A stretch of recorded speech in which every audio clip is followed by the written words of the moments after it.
大家好，我係 Philip。咁講到咧最當紅嘅攝影產品，其中一樣嘢最紅一定係智雲嘅 LED 啦。咁之前同大家介紹過啦，有細支嘅板燈40火嘅 M40啦，亦都有支 F100嘅。咁同大家介紹過，亦都咧好多攝影師都中意支 M40，因為佢夠細。咁而咧最近咧好火紅嘅兩支 LED 咧，點解佢哋咁勁咧？咁呢條片咧同大家咧就先行咧同大家去探討下咧呢兩支燈有咩咁特別，令到咧一班攝影愛好者同埋攝影師咧都會好想買一支翻去用。咁開始條片之前咧，記得 like、share、subscribe 我 channel 啦。有咩意見可以下面留言俾我嘅。咁對啲產品啦，對我嘅片咧有咩意見咧都可以寫俾我，我都會一咁答你哋嘅。咁講到呢啲 LED 咧，其實咧即係智雲一早咧就俾咗我試㗎啦，即係好早俾我試。咁亦都係咧，即係我哋去拍咗唔少嘢啦。咁但係咧，今次咧我就會分兩 part。我哋第一條片 part 1咧就將會介紹呢兩支燈咧，究竟佢哋有咩特別之處咧，令到咧大家咁中意佢啦。咁跟住咧 part 2咧，實際我就會咧介紹翻究竟我咧攞支燈咧咁耐啦，我有啲乜嘢應用啦，或者我用嘅時候有啲乜嘢實際嘅嘢咧，可以同大家分享下嘅。咁今日條片咧就係咧最主要咧講翻呢兩支燈先啦。咁之前咧就同大家分享過支 M40，已經咧好多嘅朋友啦，即係我嘅朋友啦、攝影師朋友啦，都會買翻一支咧，翻去袋喺個袋度擺喺個篋度。咁有支40火嘅板燈仔啊，好犀利啦！咁今次仲犀利，咁就係咧一支板燈咧係會有100火嘅。咁究竟咧佢100火係點樣嚟啦？又或者係佢光度如何啦？佢嘅功能如何咧？咁其實咧慢慢咧喺我哋嘅兩條片入邊咧，慢慢同大家去分享下嘅。咁同大家介紹下啦，呢支智雲嘅 G60先啦。咁佢係一支60火功率嘅一支 LED 啦。咁成粒色仔咁好細支嘅。咁佢表面咧就有啲細位啦，有風扇啦。咁當然有 Type C 嘅輸入。咁呢個掹咧就唔係波紋線掹嚟嘅，始終波紋線掹咧太大啦。咁所以佢自己研發咗咧一個 ZY 嘅掹啊。咁智雲自己本身嘅掹，咁方便咧呢啲咁嘅細燈咧用嘅。咁支燈咧就有個校光暗啦，有一個校色溫啦，咁有個 mon 仔喺上面嘅，咁可以睇翻嗰個色溫或者 power 幾多，咁亦都有啲唔同嘅散熱位俾佢散熱啦。咁本身就好細支嘅，咁表面咧其實嗰個樣咧都有少少似呢個嘅M40啊。咁另外咧，佢已經本身有個嘅架仔喺度咧，咁俾你咧可以就裝翻腳架仔咧做挑一挑燈嘅。咁另外 DC 位就喺呢度入啦，咁就係咧，咁就本身佢就可以 Type C 或者插火牛。咁個原裝咧已經跟咗隻火牛噶啦。咁如果你唔需要火牛嘅，就可以插翻 Type C 啦。咁呢樣嘢咧都幾得意嘅。咁佢咧嗰個嘅 Standard Reflector 啦，咁都係同佢係細細隻。咁唔係咧平時嗰啲波紋線掹咁大隻嘅，咁細隻就比較方便啲啦。咁好多人都以為咧，其實我哋所謂城市咧去形容咧一啲燈咧60火啦，咁大家60火應該一樣嘅光度，咁其實就唔係嘅。要大家睇翻咧，即係雖然佢嘅功率咧係60火，咁但係咧可能佢個光度係會唔一樣嘅。咁呢樣嘢咧就要留意翻啦。咁跟住同大家介紹下 X100啊 ，X100咧就係智雲嘅一支100火嘅燈啦，大家會睇到咧。咁警告你咧，小心唔好掂到個燈頭啊，因為咧雖然個外殼咧係膠啦，就唔會熱啦，但係咧佢着咗個 LED 之後咧個 COB 咧其實都會好熱嘅，所以叫你唔好掂到佢，咁驚你受傷啊嘛。咁本身支燈咧就真係好細支嘅，大家如果見過 M40嘅話咧，其實佢同 M40咧其實真係差唔多。咁本身好薄，100火足足，咁即係非常之犀利。咁另外啦，佢個掹咧都係咧一個嘅即係 ZY 掹啦，咁就係咧就智雲佢自己嘅一個即係研發一個掹啦，咁適合呢啲細燈嘅。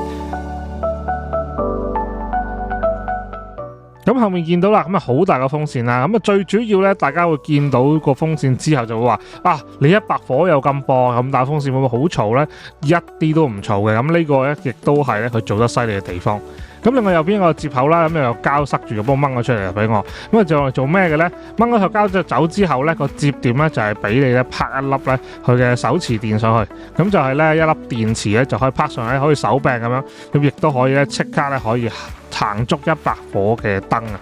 咁呢粒電咧就唔係個個 package 有嘅，咁要睇翻咧，即係你有冇需要買粒電啦。因為始終呢隻燈咧其實可以 Type C 口咧同埋 DC in 嘅。咁啊呢粒電咧就方便大家，譬如咧有陣時我唔想另外再插Type C 啦，或者你唔想再插個 DC 頭嘅input 咧，咁亦都可以插翻呢粒電啦，即刻就可以用得到。咁大約咧即係個時間咧用到半個鐘頭到啦粒電，咁啊所以咧就睇翻你嘅需要啦。咁所以如果你咧就呢粒電唔夠你用嘅，你當然可以買個幾粒啦。咁但係亦都可以插 Type C 咧嚟到咧就可以校翻咧，即係你自己所需要咧要用幾耐，你就可以咧就買翻粒 Type C 嘅電啦，咁可以足夠咧即係推到呢支燈嘅。咁有啲人就話啦，即係我係咪一定要買100火嘅 Type C 嘅電咧？咁就唔係嘅，因為其實佢咧如果你行到100火，佢就可以行到100% 啦。咁如果你60火嘅話，佢行到60%。45火就上咗45%，咁如此類推嘅。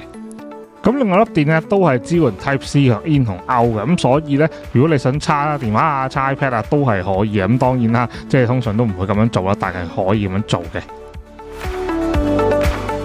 咁另外咧，支燈咧直接可以裝到螺絲啦，咁你可以擰翻啲腳架仔啊，擰翻啲燈架啊，又或者咧一啲頭度咧就唔同嘅地方咧都可以擰翻上去。咁頭先提到啦，咁啊 DC 一位咧，咁同埋個 Type C 位咧都係會有齊晒俾你。咁啊，佢原裝咧就會跟一隻火牛嘅，咁所以咧你想用翻火牛又得，你中意咧你自己入 Type C 嘅尿袋啊，又或者係火牛咧，亦都可以插翻 Type C。咁不過留意啦，即係你個 Type C 梗係即係最好咧，就係支援到100火啦，咁咧可以咧即係用得足佢100% 啊嘛。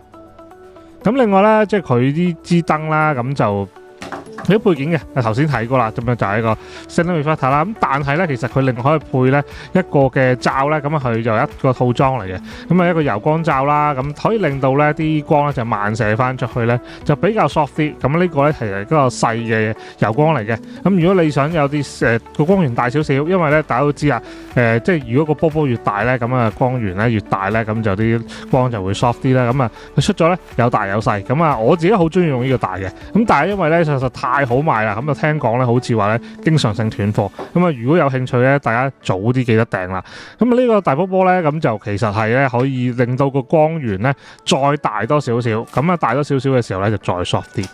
咁另外一個好得意嘅嘢啦，就我幾中意呢個咧柔光罩嘅，咁啊好細個快開快合啦，咁本身咧佢就可以拆一啲嘅 honeycomb啦，即係你可以裝同拆都係可以嘅，咁變咗咧即係有陣時咧我哋想做呢啲大啲嘅光源，等佢 soft 啲又可以啦，咁我想集中啲嘅光源裝翻個 honeycomb咧，亦都係可以嘅。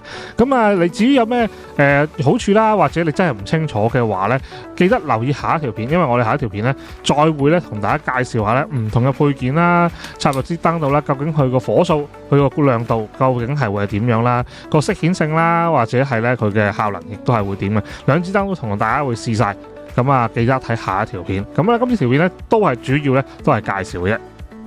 係啊，因為咧實在太忙啊，我都唔好意思咧，即係要拖咁耐。